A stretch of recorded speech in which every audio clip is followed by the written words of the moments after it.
صباحكم نور، مساءكم خير، على حسب التوقيت اللي بتتابعوني بيه، سواء بتتابعوني من مصر او من الولايات المتحده الامريكيه. اسعد الله اوقاتكم. مكملين مع بعض في اخبار انتقال صلاح لنادي بشكتاش التركي واخر اخبار ومستجدات هذا الموضوع. اخر حاجه وصلتني النهارده ان تم تخفيض العموله او الكوميشن بتاع رامي عباس من 7.5 مليون يورو الى 3 مليون يورو، ودي اخر حاجه وصلت من وكيل محمد صلاح رامي عباس لإدارة نادي بشكتاش التركي. تم تخفيض عمولة رامي عباس من 7.5 مليون يورو إلى 3 مليون يورو. ده جزء بيبين ان التفاوضات فيها نيجوشيشن يعني ايه؟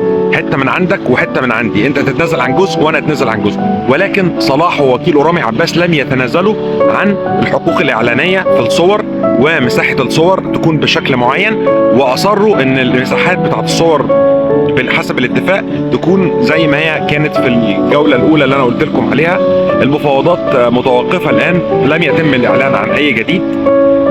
هوافيكم خطوه بخطوه بكل حاجه بخصوص هذا التعاقد وهذا الانتقال. حابب اقول لمحمد صلاح ورامي عباس، الاتراك مش زي الانجليز.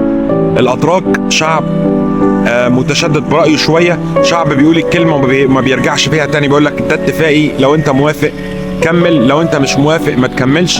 فاعتقد ان طاوله المفاوضات في الفتره اللي جايه ما بين محمد صلاح ورامي عباس نادي بشكتاش لازم يكون فيها تنازلات من جانب صلاح لو هو عايز يتمم الصفقه. الاتراك شويه طبعهم حاد. انا مش مع صفقه انتقال محمد صلاح للدوري التركي. انا حاسس ان صلاح كلاعب مصري مقامه اكبر ان هو يكون موجود في الدوري التركي. يعني في دوريات تانية زي الدوري الانجليزي، وانا قلت لكم قبل كده ان دوري الام ال اس الامريكي هو اكتر الدوريات اللي هي حاطه عينها على صلاح، وخاصه بعد اجاده صلاح في ماتشات كاس العالم ومبارياته مع منتخب الوطني المصري. كان في نادي سان دييجو قدم عرض لمحمد صلاح. هل رامي عباس بيحاول يستعمل صفقة بشكتاش التركي للترويج داخل الدوري الامريكي؟ رأيي الشخصي ان ده اللي بيحصل دلوقتي، ان صلاح ووكيله رامي عباس بيستعملوا العروض بتاعه او المفاوضات بتاعه نادي بشكتاش كوسيله للظهور الاعلامي، ووسيله ان هم يبقوا موجودين على الساحه او الميديا الرياضيه. الجرايد كلها بتتداول كل يوم، اي صحيفه بتوصل لها اي خبر، زي ما انا وصلني الخبر ده النهارده، بتحاول تتداول الخبر، بتحاول تنتقل الخبر. فطول اسم صلاح موجود على صحف الميديا، ده بيخلي فرص وصول الانديه الكبيره ليه اكتر. فانا شايف ان هو صلاح ورامي عباس بيستغلوا